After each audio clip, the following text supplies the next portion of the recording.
Welcome, welcome, welcome. Hey, How's it hello, going? everybody. It's Friday, big weekend, big 4-day weekend, at least here in the States, I guess. I am feeling a little under the weather today, so pardon my energy level. I just had the booster yesterday, and I'm feeling it today. Whoa. Yeah. I always do with all of them. This is the fourth. I just got the fourth one, and I felt pretty bad last night, and then today better, but still, just I'm not used to not feeling good. Is it just a little out of sorts? Yeah, just a little it's not myself. Like a little warm, a little like you want to lay down, but you're not quite. It's not the flu. It's just tomorrow will be good. Good. Yeah, so I'm happy to get it. Yeah, sure. A lot of craziness going around again. Especially I saw like in Evanston, they had it was kind of a hot zone or whatever. Like What? I just saw like a news article that it was like a little higher there. Right. I said, wow, that's crazy. Whoa. Yeah. Oh, great. That was like a week ago. Glad I got it then. Yeah, so I'll be all fine for the big party tomorrow. All right, very good. We got a big weekend. We have Aiden graduating tonight. So. Yeah. My son's graduating tonight. We got out of town guests. We got the graduation party tonight, or the graduation tonight. We got a few people coming over tomorrow. Judi and Frank, and my brother's coming, and we got my mom, my niece, Judy's daughter. And my wife's mom and her husband. So yeah, it'll be fun. It'll be a good wedding, or a good weekend. Speaking of weddings. Speaking of weddings, yes. I have some news. Frank and I got engaged last Saturday. Hey!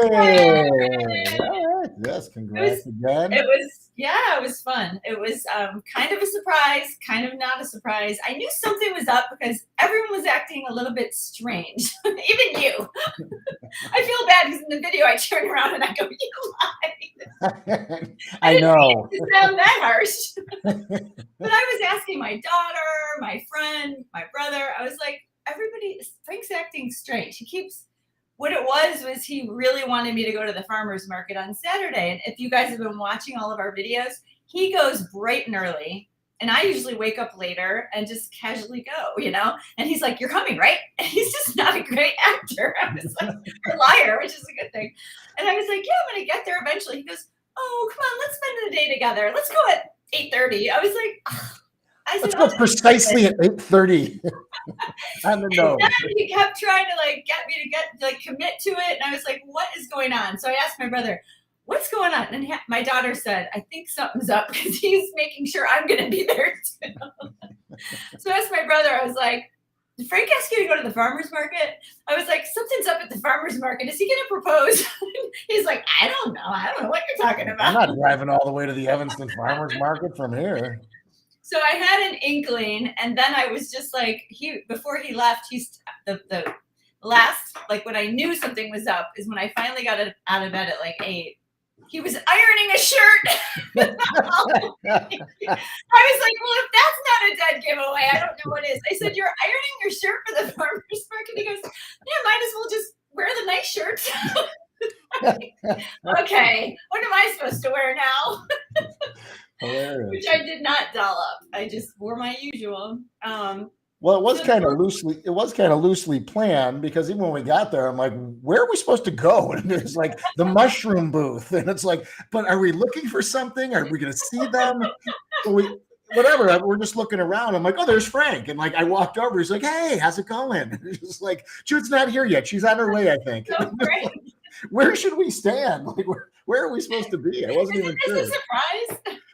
No, it wasn't a surprise. I mean, but he told me his sister Karen was going just to pick out flowers, which she's done before. So I saw her, and then my friend Beth walked up, and we watched all that unfold. Oh, so we were hiding behind a truck. I'm like, "There's Karen." I'm like, "Oh, she's walking over." I'm like, "And there's Beth. Beth's gonna give it away." And I'm like, "We saw you guys all standing there talking." I'm like, "Well, let's just wait till they're done." I've lived here 20 years. I have seen Beth there maybe twice. She does go sometimes, but I'm always there. And I knew, and I saw Beth, I'm like looking around, who else is here? And I didn't see anybody, so I thought that might have been it.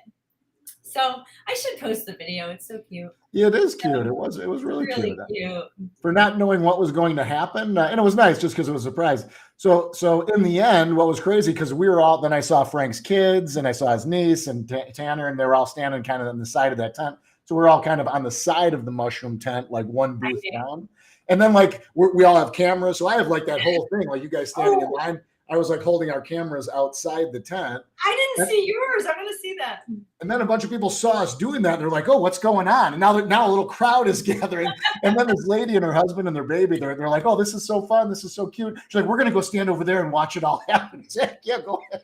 Like, oh my God. Like, when you guys walked in, like we all walked out and you didn't even know we were behind you. I didn't see a thing. And then a bigger crowd formed, like trying to see what was happening. Oh my God. God. Nice. So I'm in line for mushrooms. And I just knew, because he was so focused on getting the mushrooms. So I thought, am I going to open a bag and there's going to be a ring in the mushrooms? Like I literally, and then I walked the king mushroom stump. That's what I thought. I'm going to open a bag and there's going to be a ring in it.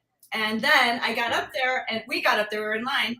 And our friend Todd, who's a singer who always comes over and does like performances at our house, like he's one of our friends.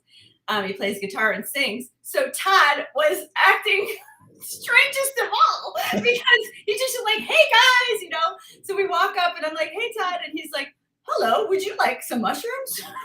What was that? And then he said, well, how about I play a little song? And then he pulls out his guitar. It was the best. And he just starts playing the Beatles song. It was you. It's like gonna make me cry. It was the best. That I did not expect. So he played, like, serenaded us, and then I turn around and I see everybody behind me. And then I'm like, you lied. And then she ruined the moment by calling me a liar. I'm sorry. I don't know why I did that. It didn't mean to come out. I know, it was funny. I just meant like you got me. That's what I meant. Oh my God. So that was awesome. That was, and I posted that somewhere. I don't know if it was in the group. It's like, yeah, we had, oh no, it was my birthday. My birthday. Thank you. I'm like, we attended a special event on Saturday. I didn't want to give it away, to anybody, but yeah, that was awesome. It was a great day. We bought a bunch of stuff at their farmer's market. We came home. So that was great. That was fun. Awesome. Looking forward to the wedding. It'll be fun. And now Mom's here, and I haven't seen her yet. She's behind that door back there. Door number 1.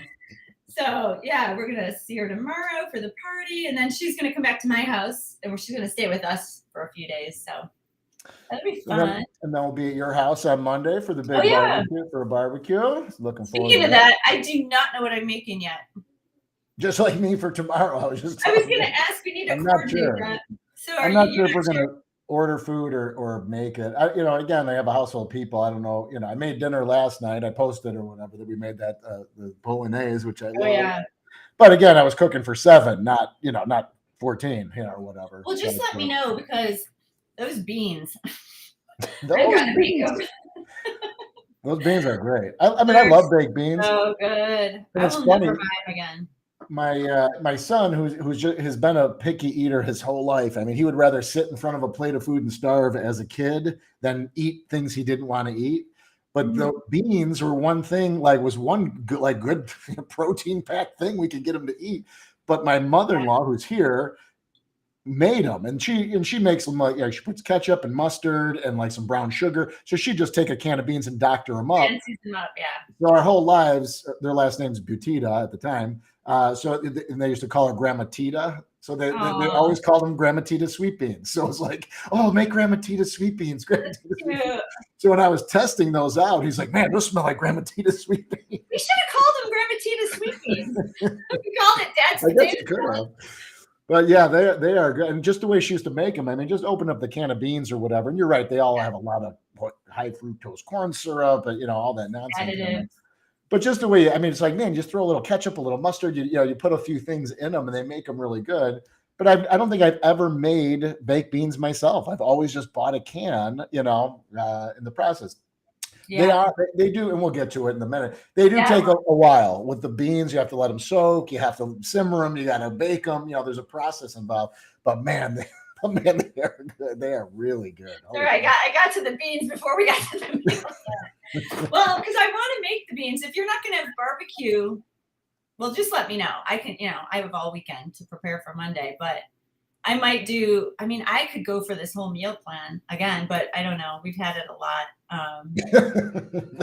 I've had this meal plan a few times. We've had it a lot in the last few weeks, but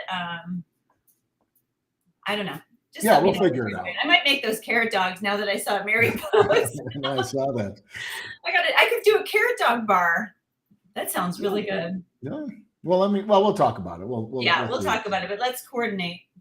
So just real quick before we jump into the meal plan. So if you've seen, we are doing another group. So we got the group going. There should be new members of the group. If you're here watching and you're a new member of the group, this is the weekly meal plan.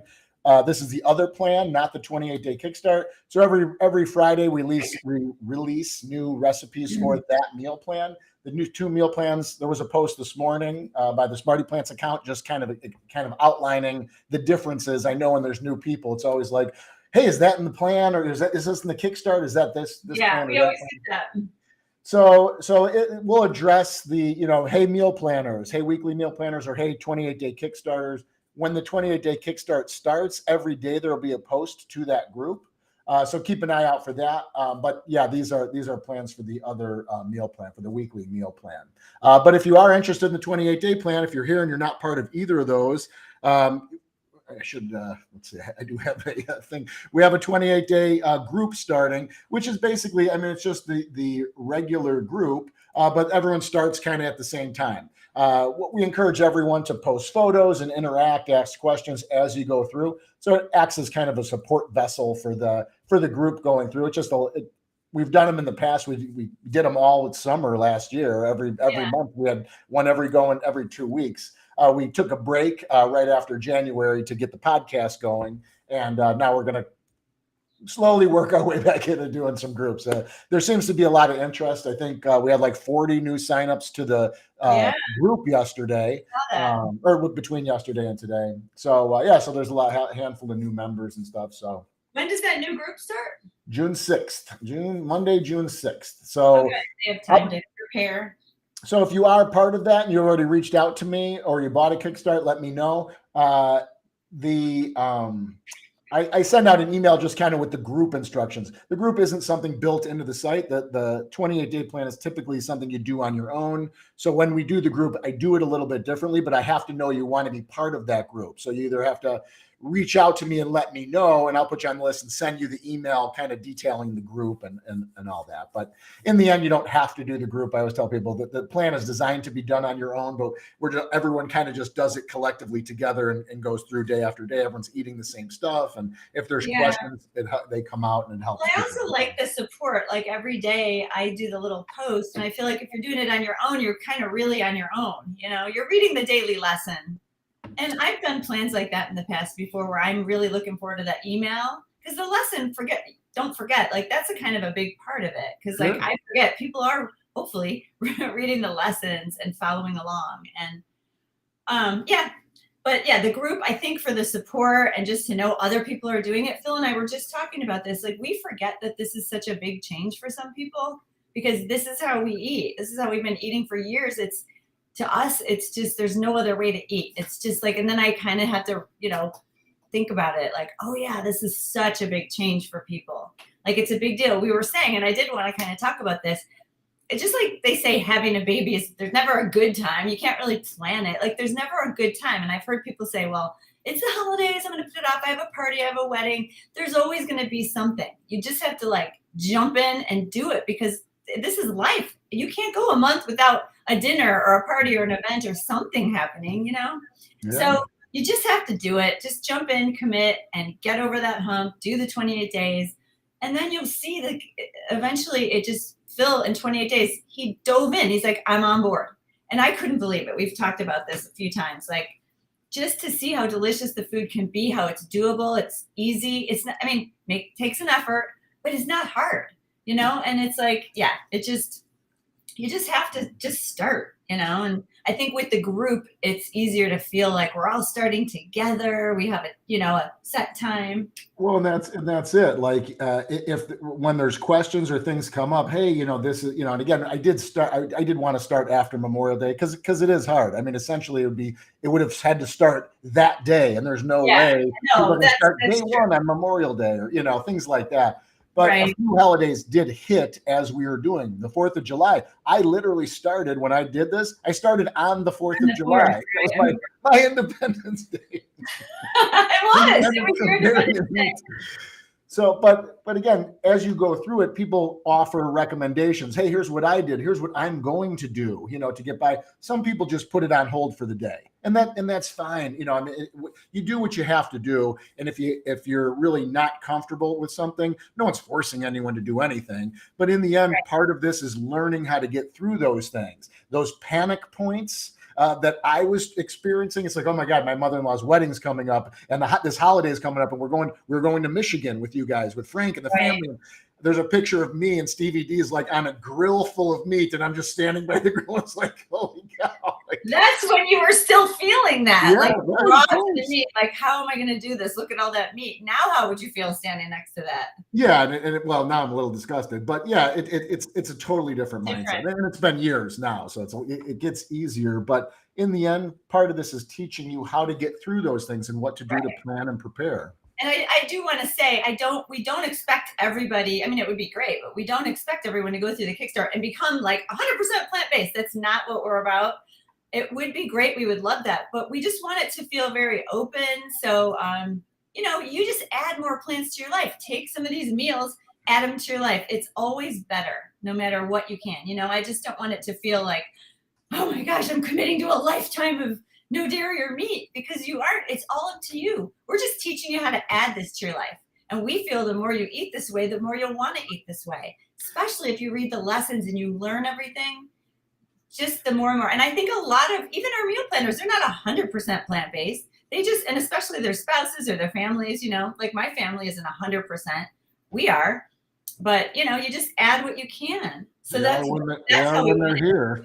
I don't want anyone to feel like this is a lifelong commitment. I'm giving it up for good. It's all your own timeline and your own journey. So, and in the end, the big eye openers are all, for me, were always, how am I going to do that? How am I going to cook with all these new ingredients? Well, once you do it, it's like, oh, now I get it. Things start to kind of click. Yeah. How am I going to get through a wedding or a party? And it's like, oh, that wasn't as bad as I thought. I worried more than I should have, in those things. And I did it too. It's just like, I remember calling Judi in a panic. What are we going to do for this? Because we went to my mom's husband's kids' barbecue. And I mean, that was like, they killed a zoo for that party. I mean, they had taco bar. They're frying shrimp in the garage. They had the barbecue table. I mean, everything was meat and cheese, deep fried cheese curds. And it was just like, oh my God. So I was like, how am I going to get through? And she's like, well, I'll bring food. You bring food. We're going to a barbecue. It's not awkward. So there's things like that. It's like, okay, it won't be awkward. We did kind of sit by ourselves in the back. But again, like how many people were like, hey, let me try that. Like, what is that? What do you guys do? And everyone's so interested. As usual. Yeah, they are. And that's part of the tips and tricks that we talk about as well, to all these little things that help get through. But the 20 idea really kind of lays a foundation of, here's what you cook, here's how to cook that thing, here's how to make this work. And then the lessons, as Judi pointed out, really talk through a lot of those pain points about social situations, going out to eat, things like that, where it's like, how do you do those things? Dinner parties, you have people over, you go to. And we're really getting into these lessons in the Kickstart, in the podcast, because we feel like we could really talk them through. I was kind of trying not to make the Kickstart lessons way too long. I know some of them are long, but there's a lot of information I want people to know. So in the podcast, we're kind of, fleshing it out a little bit more. We just kind of talk about each thing. We've done a couple now, but that's our plan, to maybe go through each lesson in the Kickstart, because all those things are really important and, relevant. So Speaking of which, oh, go ahead. Speaking of which, the podcast, part 2 of the weight loss podcast, drops on Tuesday. So just keep that in mind. That one in 2 parts too, because there's so much to talk about, and there's just a lot, and people are really interested in weight loss, because I just feel like, it's just First of all, everybody, not everybody, I hate saying that, but many people feel like they, want to lose a few pounds here or there. People are conscious of their weight. A lot of people do have weight issues. We learned about that, the majority of the country. So it's a good one. I want people to really kind of understand how weight loss works, not just plant-based, but how weight loss works and tips for eating plant-based and weight loss. I mean, there's a bunch. So part 2 on Tuesday. We'll go through a lot of stuff on the podcast. I mean, it's fun kind of starting to put those shows together. I'm talking about, we do have, like she said, a lot to say. We had the tips and tricks, and it's like, there's no way we can do this in we're trying to keep the podcast to about an hour just to keep it, like a show length. But yeah, I mean, we talked for 3 hours and we trimmed it down to 2. That would have been a 3-parter easily, Oh, we had a lot to say. But even so, we do like to talk. So in the end, you start talking, and sometimes you go off on things that happen or that you forget or you want to bring up. And it's like, yeah, there's a lot of information, and that's what it is. But so part 2, the weight loss drops. It was a good one. If you're not listening to the podcast, you can find it on pretty much any of the podcast platforms. Just search for SmartyPlants. We have some links in the I could actually post the links as well just to find them, but Apple, Google, Amazon, Spotify, Stitcher, iHeartRadio, I mean, we're on all of those. So find us, follow us, give us a good rating. It all helps. It all helps. All right, let's get to the meal plan before I run out of steam. All right, Kim says, good afternoon. I hope she's still here. Hi, Kim. Sorry. Somebody else said hi too, but I can't tell who. Yeah, so if you're in the chat and you're talking with the chat program, unless you sign up to it, you just show up as user. It just says Facebook user on our side. We won't be able to see until we're done. Okay, so we had this idea to do the Korean barbecue sandwiches because you'll see in the meal prep, we have suggestions of our past meals. We've done a lot of barbecue. We have a barbecue sauce, soy curls. What else, Phil? We have a bunch of them. And we hadn't tried this as a sandwich. We have Korean barbecue lettuce wraps. I just love that Korean barbecue flavor. And so I thought, hey, why don't we do that with soy curls, our crispy soy curls, if you've never made them before, the chicken style. They have a nice chewy bite and they're crispy around the edges. So you make those first. And then I tweaked the Korean barbecue sauce a couple times. It's different than the tofu crumbles because the lettuce wraps. It's just soy curls they soak it up differently than the actual tofu. So I had to make it a few times to get it just right. But what I loved about this is just it's a little bit different. It's kind of fun to have a new sandwich rather than just a typical barbecue sauce. So it is so good. People are going to get so sick of me saying this, but it is. It is like it's smoky, savory, and sweet and spicy. That's Korean cooking. I'm not super familiar with it other than this Korean barbecue. And I just know those flavors, not that they had the meat. It's usually based around meat. Like I know you go and you get like all these sauces and you get all these meats, I think, and you're like dipping in everything. But I know those flavors and it's just so delicious. It kind of coats the curls that are already cooked. You kind of coat it. And then we throw in green onions and sesame seeds. So that's the filling. And then we just made like a nice slaw because that's a nice balance from the meaty soy curls to like this crispy, crunchy topping. That's, just what's in it? Just the cabbage and carrot. A little bit of spice. Yeah. It's just a nice compliment. I mean, you don't have to make the slaw. The soy curls are the main event here, but they're delicious. My daughter was eating them right out of the bowl in a cup, because we had a lot of leftovers. It's just a nice little snack. I love having like slaw on a barbecue sandwich. It's a great combo. It just adds that kind of that fresh, crispy, tanginess to the, to a sandwich, or creaminess, depending on what kind of slaw it is. But I don't know, just that combo, just having something on there instead of mayonnaise or whatever, your cheese. I don't know. These soy curls don't need any sauce. I considered making a sauce because if I was researching all these Korean dishes, and there are a lot of sauces, like I was saying, at a Korean barbecue place. I can't think of the name. They're in Korean, but there's different, lots of different sauces. And I was like, I should make a sauce for the bun. And then I just love the taste of the soy curls. I'm like, it just doesn't need it. Don't overkill. but the slaw definitely adds something, and it just adds that nice crunch. It's really a topping for this. I wouldn't make the slaw as a standalone side dish because it's more of a topping. That's why we didn't make it its own recipe. I mean, you may want to, but it's really a topping because it's a good complement for these sandwiches. I like that. I like kind of that tangy. Remember, and again, not to get off topic, but when we were younger, we used to have Brown's Chicken, and they used to have like tangy or creamy coleslaw. Yeah. And the tangy was like orange like it was like orange or something, but just that tanginess, it was always kind of different. When we did the restaurant remix, I was thinking, I wonder if I do Brown's Chicken tangy coleslaw. And then I was thinking, how many people know about that? Like, that's probably not a big seller. But I always liked it. I always liked that it was just different than, because we always grew up with my grandma's kind of creamy coleslaw. But yeah, I always liked that kind of tangy coleslaw. God knows what that is. For me, I have to eat that with my meal. It's hard for me to eat just a tub of tangy coleslaw, It's hard for me to eat a tub of anything. Well, you know what? That's funny. Right. Frank and I were just talking about this.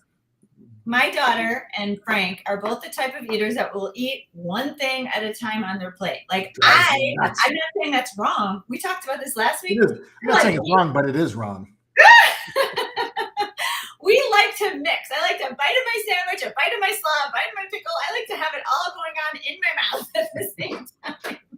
My daughter will get fries in not a burger. She doesn't eat burgers, but whatever she's eating, and she will eat all the fries. And I'm just like shocked. Don't you want to save one for your sandwich? Why? Frank, I'll make potato salad, like let's say this meal. We had this all together, the sandwich, the potato salad, the beans, the pasta salad. He sat there and ate the whole thing of potato salad. I'm just shocked. How could you do that? I couldn't eat just potato salad. To me, that's a mixer. And it's funny just because, like, looking back of when I was growing up, like I would always balance it out. So like the last bite was the best bite. It was like I have a perfect combination of all those flavors. And sometimes it's too much. You have 4 things. It's like, I'm going to make a pig of myself eating this best bite. I used to call it the best bite. I want that best bite last. I want to remember this meal. Oh my God, we think about food too much. Maybe that's why I am. Oh my gosh. No, well, how did we ever get this way? I guess it's in our blood. We're Italians. It's in our blood. But yeah. I still do that. That for me is a topper. I wouldn't eat that one by itself. It's delicious, but it's more of a topper. Sure. And then there's just one thing about this, and I don't know how to pronounce it. I'm probably going to not, because I've never heard it. I've just read it. Is it gochugaru? It's basically gochugaru. It's an ingredient in the recipe. Now don't get like, oh no, it's a crazy ingredient. You don't have to get it. But when we do fun things like this, like we don't make Korean food all the time. When I start researching the spices, I'm like, what does that taste like? So to us, this is the fun part, like finding new things we can add to our spice cabinet. So I wanted to throw it in there to make it a little more authentic because this is like a super essential ingredient to Korean cooking. And I have it all here in the meal prep. It's what they use in kimchi and then that cucumber salad that you might get. Sometimes we love that cucumber salad. Anyway, so it's so popular, I thought, let's just get some. And McCormick makes one. So you should be able to find it. I know they have it at Walmart. I found that online. But you can order it. I ordered it from Amazon. You could always get it at Asian grocery stores. So if you want to try it, it does have a slightly different, it's a special kind of red pepper. All it is crushed red pepper. So we're adding a tiny bit of flavor and the heat.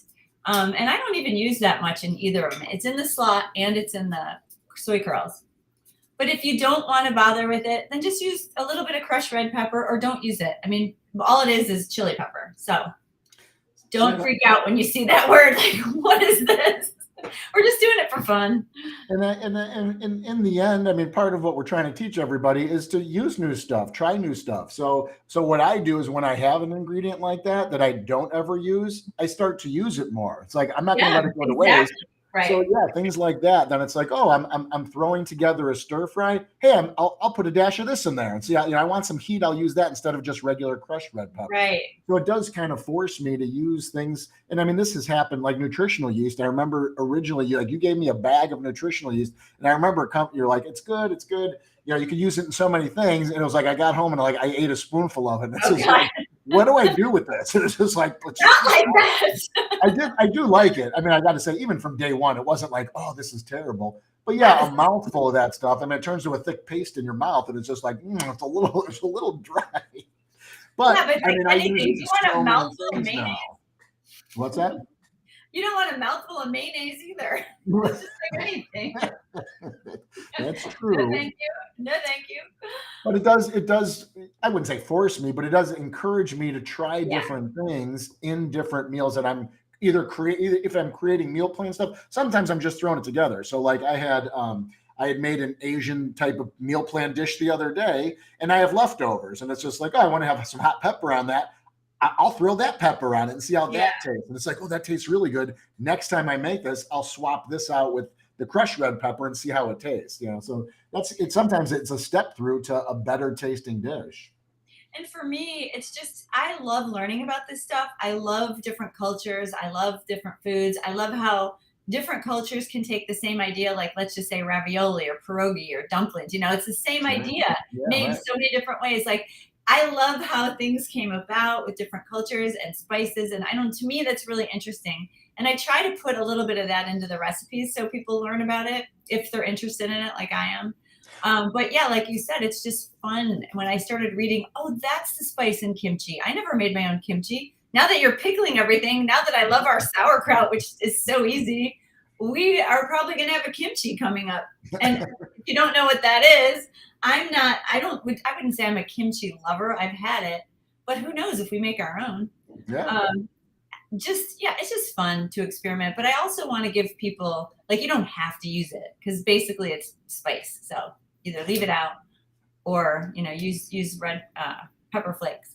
So it doesn't come out spicy though. There's a tiny bit of kick because it's a mild to moderate pepper. And we don't use that much. I think we use a half a teaspoon in the whole soy curls. But just leave it out if you don't want them spicy. They do not come out spicy. It's just you can feel it a little bit because it's mixed with all that other stuff. Just going back real quick to what you said, and it's funny, like I would, we've made raviolis, we've made gnocchis, we've made gabardillos, we've made a ton of stuff, but like raviolis, it's like, it's not hard to make raviolis, but then you hear like, oh, you should make some Asian dumplings. And it's like, oh, I don't know how to make those. It's like, but you made raviolis. It's like, that sounds hard. And it's just like, well, it's no harder than, doing this. But even like when we made the tamales, it was just like, oh, it sounds like a huge project, and it's like, man, it is so easy to do. It's like, I've never made them before. Why have I never made these? Like, I know.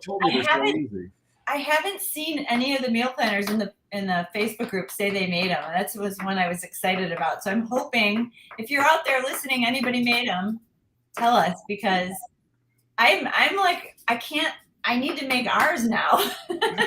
We had them the other day.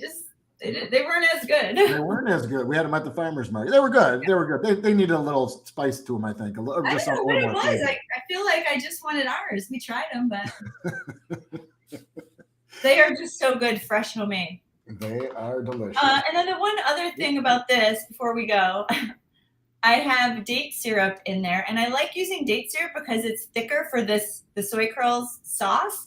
It's just a little bit thicker than a maple syrup, and it gives it a little bit thicker sauce. But you don't have to. If some people can't find date syrup, you could use brown rice syrup. You could use maple syrup. You can. It will still be just as good. I just chose that because it was thicker, but you can use maple easily.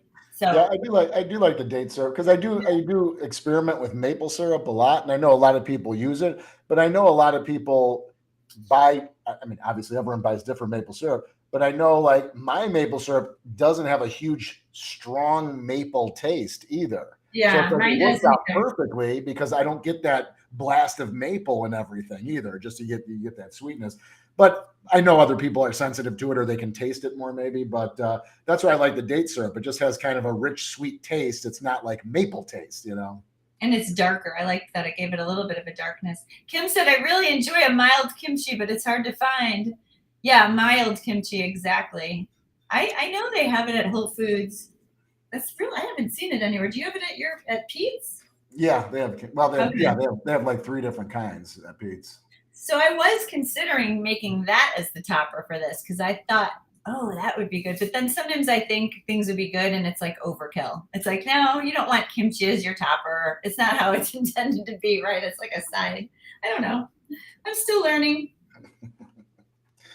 All righty. Move on to the zesty Italian pasta salad. Yeah, so this sure is zesty. It's like every bite is something new. And I have been struggling with a pasta salad for a long time because typically it's made with oil, and it's really easy to douse a salad with oil and make it come out good. Like, this is not a hard salad. We wanted it simple, and it's really all about the ingredients that you're looking at here.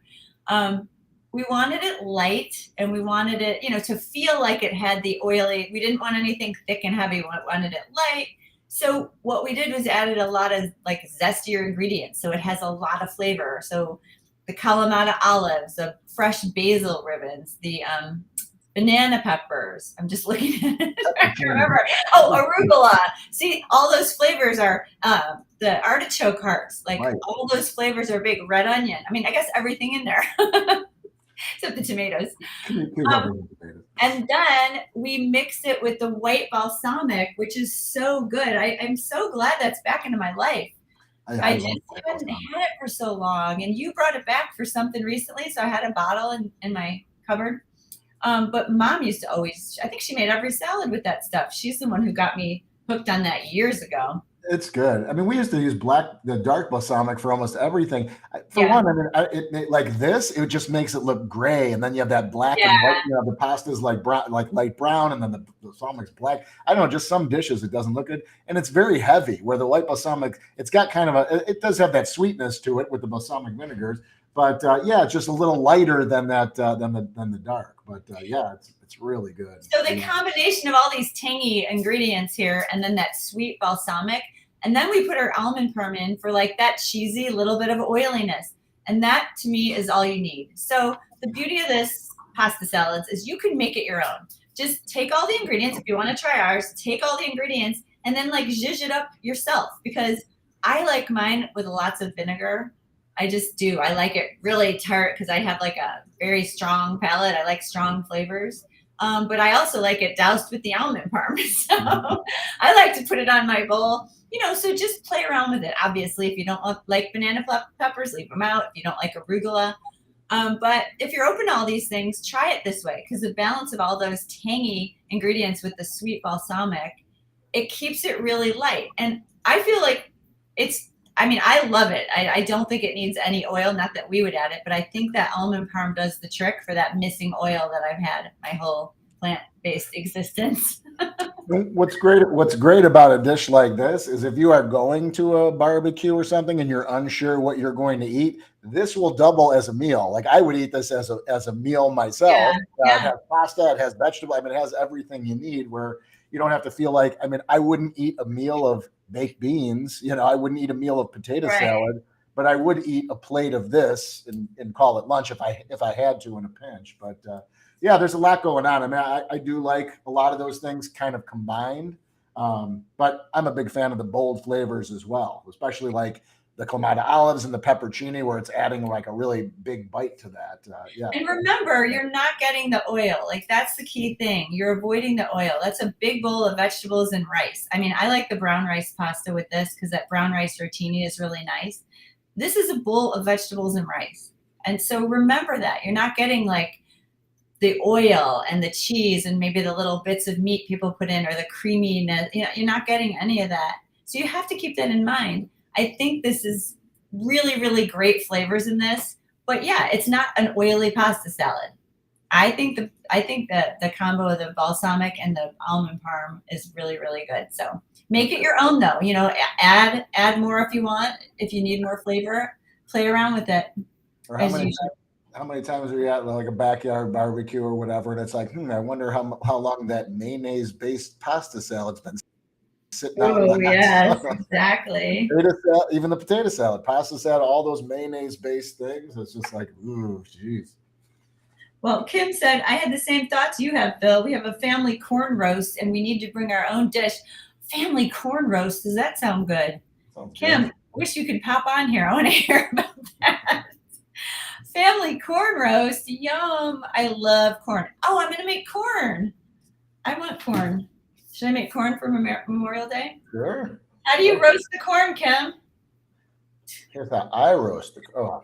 I want to see how Kim's family roasts the corn. That sounds so good. I love roasted corn. You can buy that at Trader Joe's. They have like a bag What's of roast? You mean like grilled corn? Yeah, that's what I do. My glasses. And I like it like charred. Like I like some char on there. I like some black bits on that corn. Okay, then they roast it on the grill. Okay, yes, that's what I'm gonna do. I think I'll do that. Typically, do you cook corn on the grill? I mean, what I do is I saw that thing where, did you ever see? I don't know if it was on TikTok or somewhere where you can just pull the whole thing right out of the husk. Like you cut the corn, and you cook it with the silt and the husk and everything, and then you just cut the stem off, and you can just pull once it steams or whatever. You can pull the corn right out. Oh, what I do is I usually shuck it down. I don't break those off. Take all the silt off and then push all the leaves back up and then soak them in water so it absorbs in the leaves and then put that on the grill so it kind of helps steam the corn. It's hard to grill corn in the husk because the husk burns before the corn grills, so you really have to take it off. And the problem I find is the corn gets kind of shriveled when you grill it right on the grill, Hold on. She said soak the corn in water after removing the silk. So you pull it back, take the silk off, and then you put the husk back up? Yep. That's it. Okay. Soak them in water and then put them on the grill. And roast on the grill.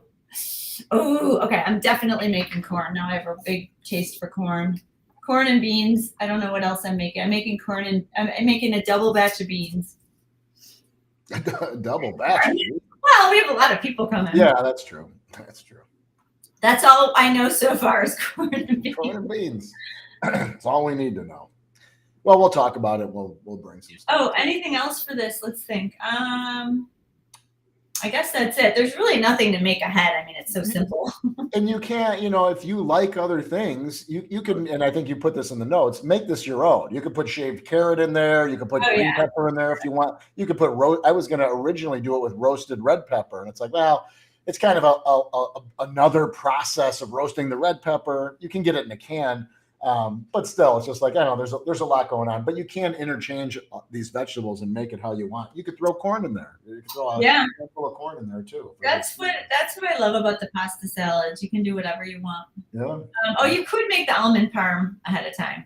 Yeah. Which I have in the meal prep. Okay. The beans. Oh my goodness. These beans. Those beans. So what changed my mind forever was about beans was our creamy refried beans. If any of you have made those yet, those are the best. And so I have they're not bad. You've said it. They're not bad in the can, the refried beans. They're okay. They're okay. A quick pinch. I don't know. But if you've had the creamy R's from scratch, it just changed me forever because they're so good. So I knew these were going to be good, but I didn't know these were going to be that good. And they are just amazing when you use dried beans and add all your own ingredients. I mean, you got the Phil did this one and he got it down. He got all the flavors. Well, let me tell you, the first two batches were flops. So the first batch, I totally blanked at the market and I got kidney beans instead of navy beans. Oh yeah. Which are like, kidney beans are like this and navy beans are like this. They're tiny. I don't know what I was thinking. I didn't read the package. Like, oh, here they are, the navy beans. And I just grabbed it thinking I'm knowing what I'm doing. And again, this is a long process. You do have to soak them overnight. You do have to simmer them for an hour, and then you have to bake them for a few hours. I mean, it's a long process, but you don't have to babysit them. So you throw them in a bowl, soak them overnight. Throw them in a pot. You don't even have to touch them. Cook for an hour. Throw them in the oven. Well, you kind of have to stir it every now and then. Yep. Maybe every half hour though. So you have to be around, but it's not like a lot of work. Right. So those huge beans. The first one. And what sucks is, man, when there's a flop and it's taking you hours to flop that meal. It's like, oh, the beans were just hard. It's just like, man, why aren't they getting soft? They should be getting soft. So again, what I try to do is research how long do you have to cook navy beans, and it's like, okay, here's what you have to do, and it's like there's a process. It's like, all right, I'll follow the process of soaking, simmering, baking. Just didn't work. It's like, all right, let me make them again. So I made them again. It's like I realized the bean was wrong, so it's like, all right, I got the navy beans. So I have my timers and everything, and it was a Tuesday, and I have to get the grass cut, and it was like, all right, I have to get the grass cut before it rains, because it's going to start raining. It's going to rain for the next 3 days, whatever. So it's like, all right, I have my timer set. It's like, all right, my timer set. I got, it just went off. It's like, I'm going to go upstairs and put on my lawn cutting clothes. I'm going to take the beans out, and then I'm going to cut the grass. I went upstairs, got on my clothes, and I went right outside to cut the grass. And then I came back in like an hour and 45 minutes later, and my beans were burnt to a crisp. Well, they weren't burnt to a crisp, but they all had burned on the side. All the liquid was gone. It was like, man, after cooking for 3 hours, they just cooked for 4.5 hours. It was like, it was so disappointing.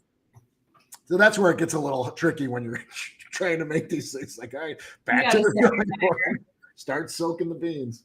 They came out great. I've never made you never know it by hearing my stories, but I've never made baked beans in my life. So it's like, all right, do a bunch of research on the baked beans. I do love baked beans. I think I like that kind of that sweet element with like a savory meal, burgers or whatever it is, with a savory meal, having the sweet element, tangy element with the pasta salad, things like that. I like those different flavor combinations. But man, something about beans, like I said, the kids used to love them, so we used to have them all the time. Grandma Tina's beans. But man, when they came out, it's like, wow, these are good, man. They are so good. Like, I can't believe. Sometimes it's just like it's unbelievable that they're better than what you even remember, coming out of the can. And it's like, of course they're going to be better than the can. I know, but see, then we get hooked on those old classic flavors. But I said this in the meal prep, like I think it was last summer. I probably haven't had beans since last summer. I was running out for a barbecue, probably Memorial Day. I don't remember, but I was going to try them last year myself. And then I didn't have time. So I'm like, okay, I'm just going to go pick up some vegan baked beans. And I ran to the store, and I always read the label. So I picked it up, and I was like, what?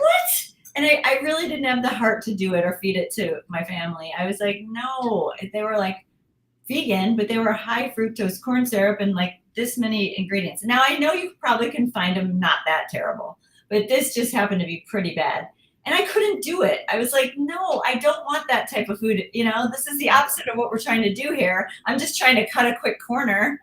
No, I'm not doing it. And I don't have a problem sometimes. Like you guys all know, I eat oil sometimes at restaurants and things. I'm not that strict all the time, but I just couldn't do it. When I saw that all those things in it, I'm like, no. So this made me really happy when he had this inkling idea to make the beans. I was like, yeah, we want a bean. Let's see if we can do this. And they are so good, like beyond. Like I can't even imagine eating. Sometimes those beans taste like the can. Canned food, you get that little canned flavor sometimes. These are fresh. They soak in all the flavor. And with these, as they cook in the oven, so first of all, when they cook on the stove, you wind up for an hour, like we said. You wind up saving that bean cooking water because that's what you're going to add back to the beans when you take them out of the oven every like half hour or so. You really cook down, and you don't want them to burn like that. So you add like a half a cup or a cup of water, stir it up, and you'll see they get really saucy again. And they seem really liquidy when they go in, and you're like, they're white. So you're like, are these ever going to be like brown baked beans that I love? Well, they will. Look at that. So they start out very white and very liquidy, and you're going to think this isn't going to work. And then after a couple hours, they just keep soaking in that liquid, and they just they get like nice and thick. You keep adding the bean water, and they don't lose their flavor. They just don't. It's crazy. I thought I'm adding so much water, not so much, but every half hour I'm adding a little more. I thought, I hope I'm not cutting down on the flavor. And it, mine had to cook a little bit longer. I made these twice because I was thinking of doubling the sauce. Remember we had talked about that? Yep. Yeah, I thought the baked beans I remember my whole life, they're very saucy. Swimming in sauce. So I was thinking, hey, these aren't exactly, maybe we need to double the sauce, because I'm still thinking we have to make them exactly how everybody remembers. And then I was like, wait a minute, I love them. Now, if you look at the picture, they're not swimming in sauce, but they are saucy beans. So they're not swimming in sauce. You're not going to have all that extra sauce that you have with the can.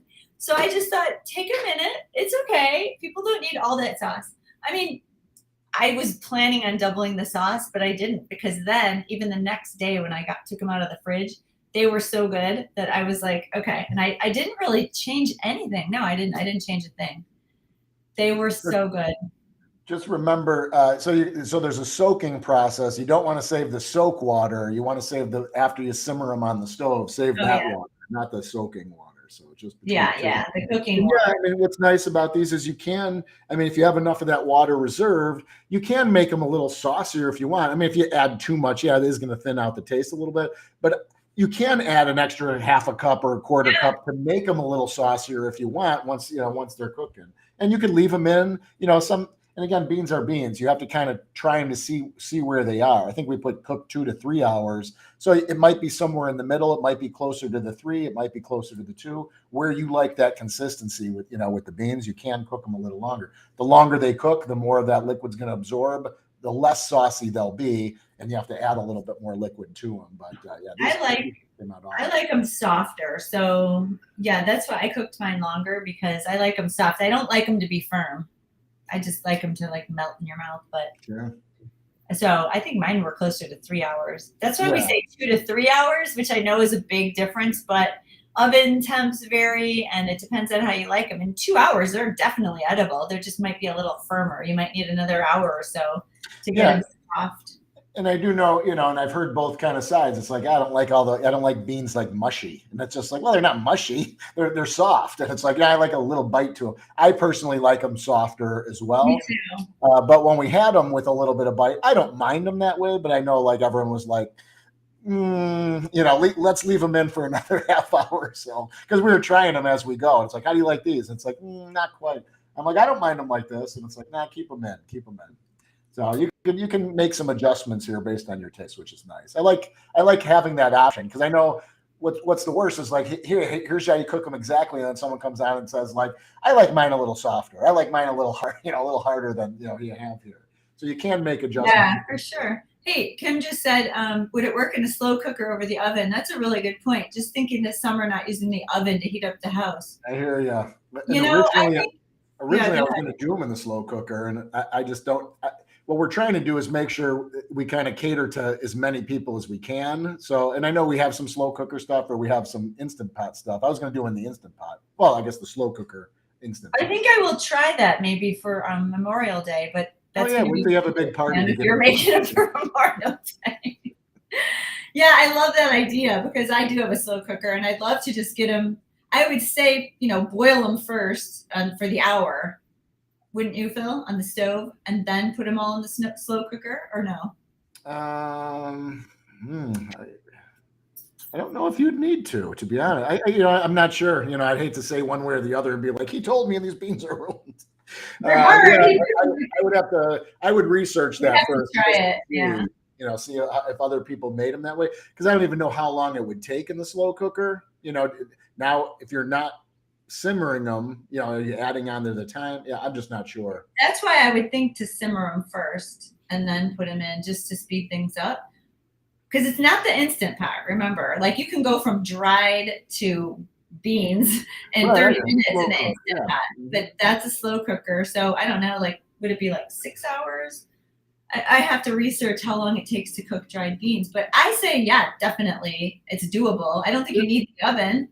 Yeah, we just gotta know the timings. Yeah. It would definitely work. It's just a matter of all the timing, and it might be a different liquid amount too, though. That's the problem. I guess I just don't know. I don't slow cook enough stuff to know. I'm gonna think about it. If I wasn't having Shannon's parents here, I would do it apparently. What?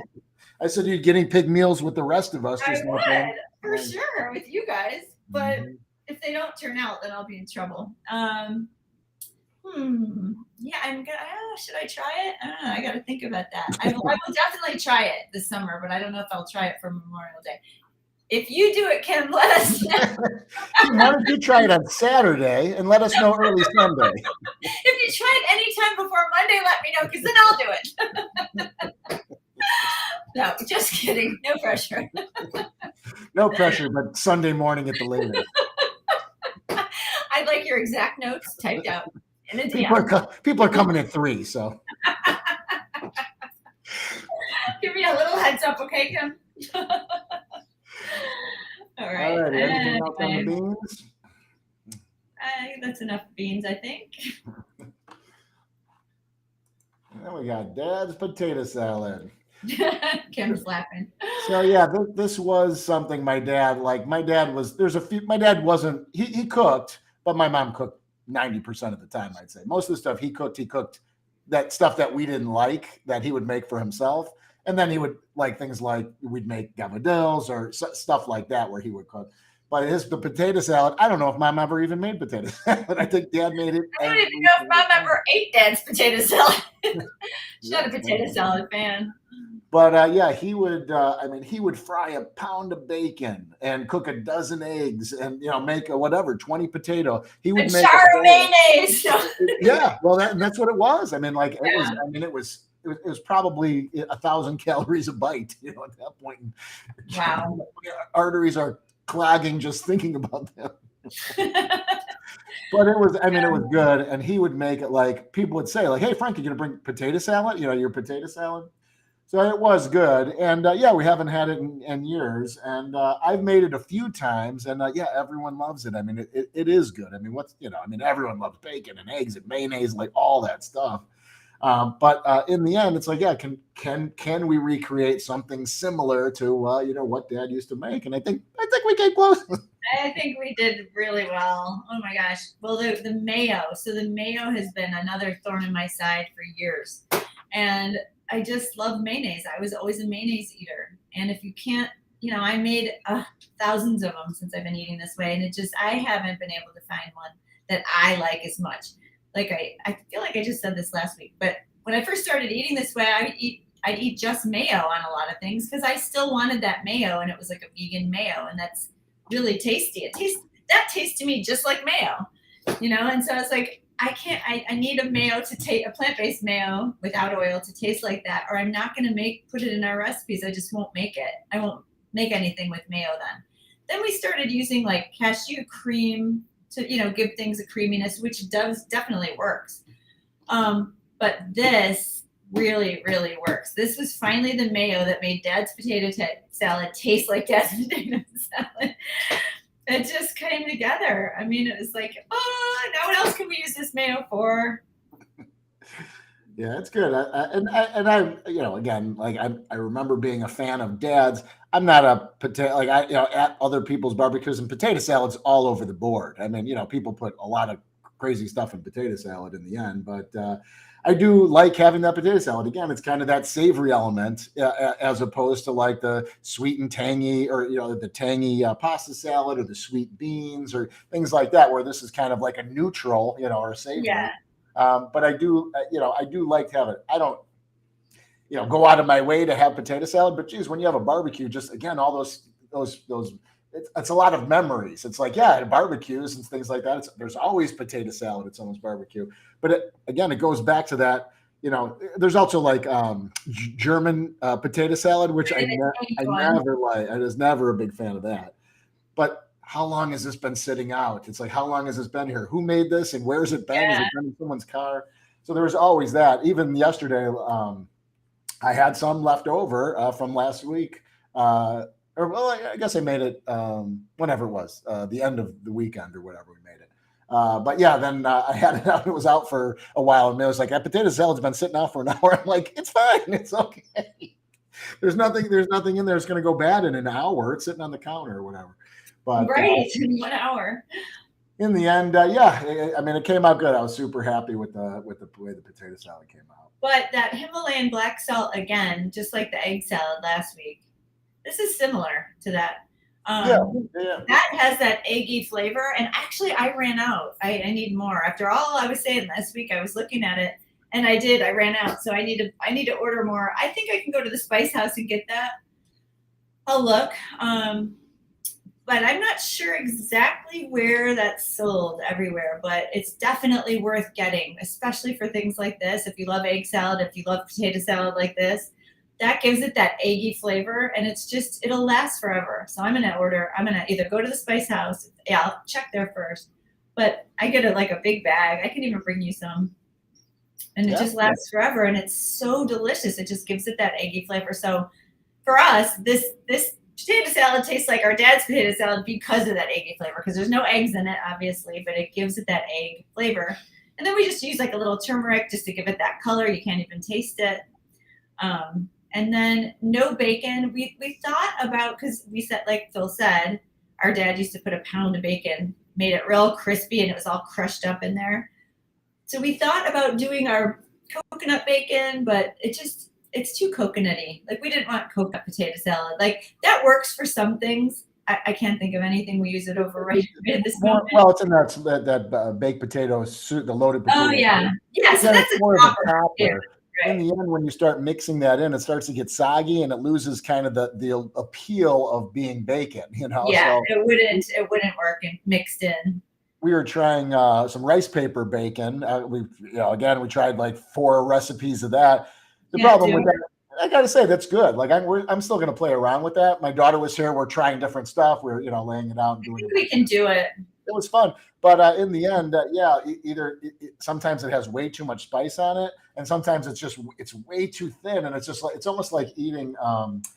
Do you ever have that? Remember going to like a Chinese restaurant and getting like those little candies, and they had like that paper on them that would dissolve in your mouth? You remember those?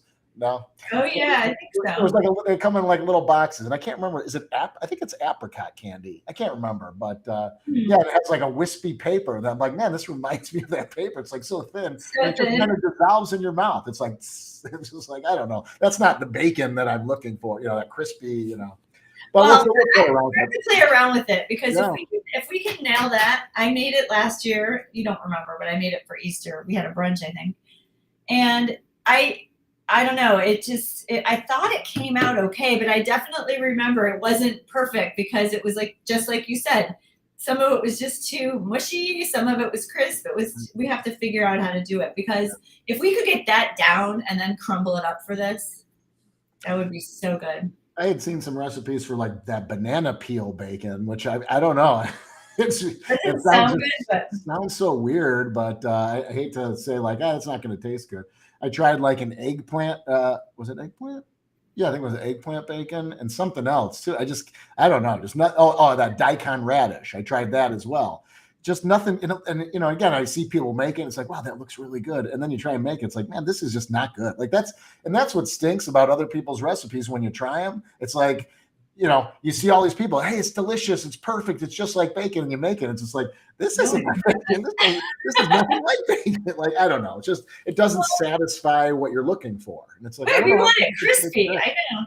Well, and also we have our tempeh bacon, which I do like that, but only in certain ways. Like that gets a little bit crispy. So if you make a bacon, lettuce, and tomato sandwich, I don't mind that on a sandwich. It works. Now that we have our mayo, I can't wait to try that. But that's not going to work crumbled up in a potato salad, because it has to be super, super crispy, and it has to stay crispy. Yeah, so that's gonna be rough. We just added smoked paprika, and honestly, this potato salad is so good with everything else going on, which is nothing. It's just very simple, just like our dad made it. But the smoked paprika gives it the smoky flavor. Right. Sure. Like I always say, that texture is nice too, but it's mostly that smoky flavor that you want. A little touch. So I didn't want to overdo it by adding too much of that. And plus it would turn red. As we were doing that, I was trying to think of like ways to add that in without overdo. I mean, again, it's kind of so the way I like to do it is like pictured. You kind of sprinkle it on top, and you have it like at little tastes of it, as you go. Finishing. Yeah. Yeah. Right. Yeah. Like a finish. Yep. Yeah. Right. Because then you can taste it on every bite. No, good. But we have to work on that bacon, because that would be good. I was just thinking of, there has to be a way to crumble something up and put it in the oven and have it turn out bacony and smoky and crispy.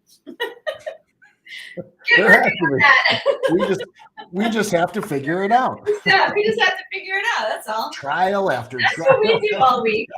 We say this every time. That's what we spend our weeks doing, and then we're like, put that one on the shelf. Well, that's the problem with it is when you're like I said, like when you try these things and sometimes they sound awesome and and it just doesn't work out. And especially like I said with the beans, it was like, man, it was such a process. It's like, man, when those don't work out, it's so defeating sometimes. Like, all right, start the soak for the next bowl of beans. I know. I And made it's him not because the first, again, those were the first two. So the first one was just too hard and nobody wanted to eat them. I ate them. It's like, all right, well, the beans are a little hard, the big ones. It's like, those are some big baked beans.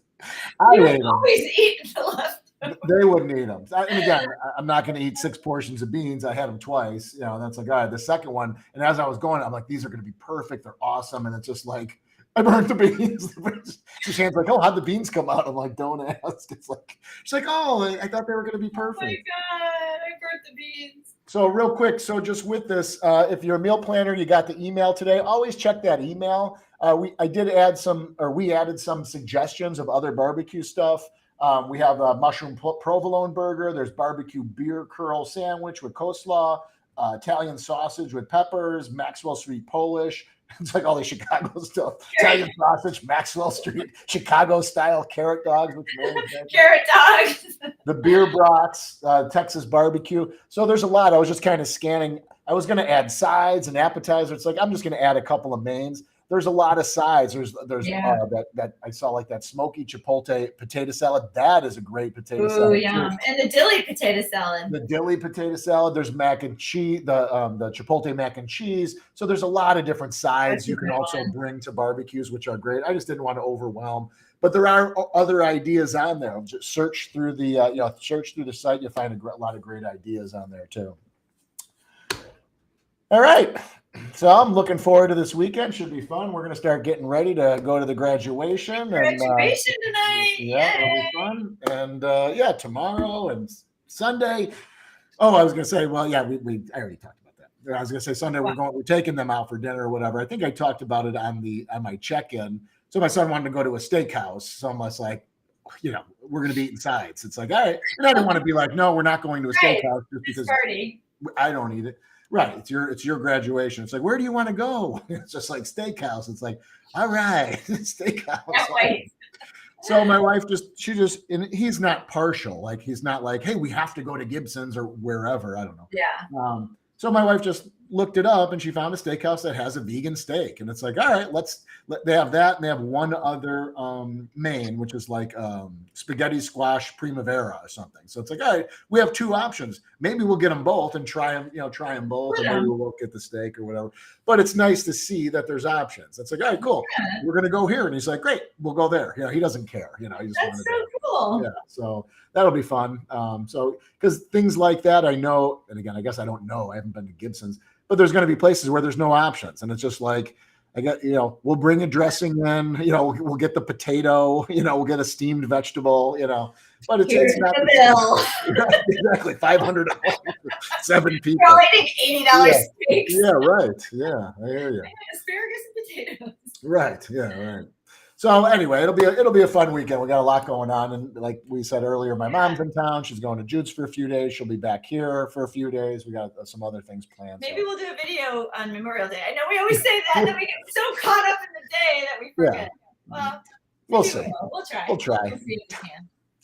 All right, cool. All right, had fun. Thanks for joining us. We appreciate it. Like I said, if you're part of the 28 day, we're going to start that on June 6th. Just to recap. Check out the podcast on Tuesday.